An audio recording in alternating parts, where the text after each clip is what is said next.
راہ حق میں کامیابی کا نسخہ اللہ تعالیٰ کی طرف سے ہمیں عطا ہوا اور اسے عام کرنے کے لیے ہمیں جنگلوں سے نکال کر شہروں میں بھیجا گیا۔ یاد رہے کہ ہم اللہ کے عشق کی خاطر ایک طویل عرصہ تک دنیا چھوڑے ہوئے تھے، جب ہمیں بال بچوں، بہن بھائیوں، ماں باپ کی بھی کوئی پرواہ نہیں تھی۔ پھر شہروں میں آنے کا مقصد صرف حکم الہی تھا۔ ہم نے 2-3 آدمیوں کے بیچ میں تبلیغ شروع کری اور دیکھتے ہی دیکھتے تقریباً ہر فرقے، ہر طبقے اور ہر مذہب کے لوگ اس انجمن میں شامل ہو گئے، کیونکہ اس کا پیغام بہت ہی سادہ تھا جو ہر کسی کے لیے قابل قبول تھا۔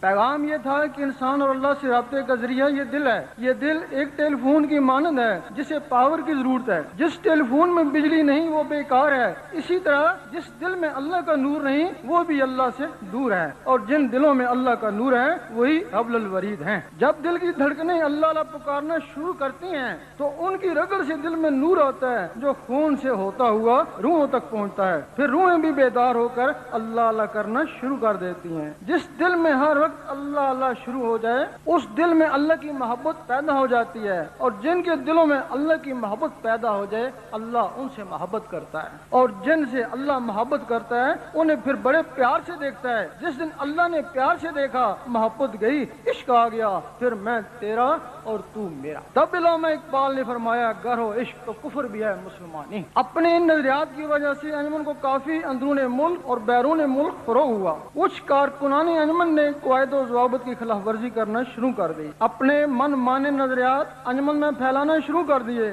جس کی وجہ سے ذاکرین میں ڈسپلن ٹوٹنا شروع ہو گیا اور انجمن کی قوت کو نقصان پہنچنا شروع ہو گیا۔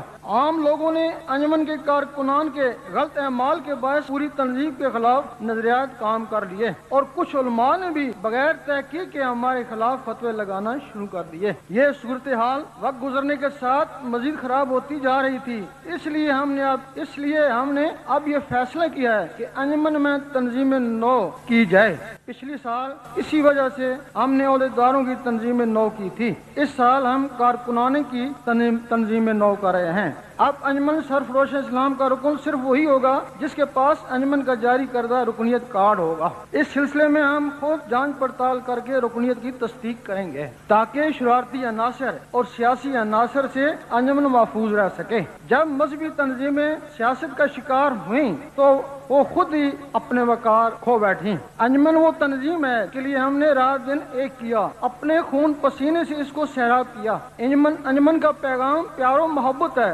افو در گزر ہے۔ ہمارا کام نہ ہی کسی فرقے سے الجھنا ہے اور نہ ہی حکومت سے ہمیں کوئی واسطہ ہے۔ البتہ کچھ مذہبی جماعتوں کے شرارتی عناصر ہم سے الجھ کر ہم کو الجھانا چاہتے ہیں۔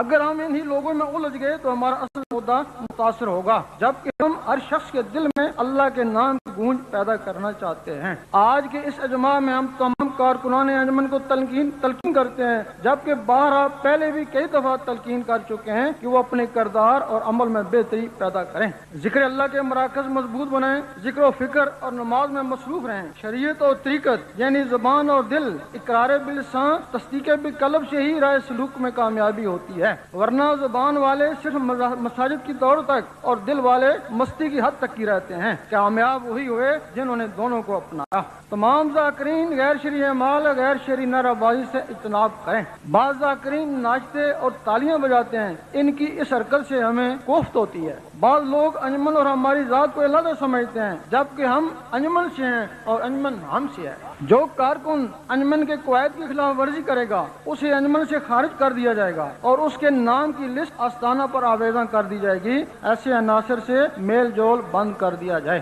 انجمن کے عہدیدار ہمارے مقرر کردہ ہیں، ان سے تعاون کیا جائے۔ اگر کسی عہدیدار سے شکایت ہو تو ہمیں لکھ کر ارسال کریں، ہم اس سے بحث پوچھ کریں گے، اس کا عہدہ بھی ختم کیا جا سکتا ہے۔ کارکنان کو چاہیے کہ عہدیدار کے احکام پر عمل کریں اور عہدیداروں کو چاہیے کہ کارکنوں کا احترام کریں۔ ہمیں امید ہے کہ ہماری ان باتوں پر عمل کیا جائے گا۔ اللہ تعالی ہم سب کو خلوص دل سے انجمن کے فروغ کے لیے توفیق عطا فرمائے۔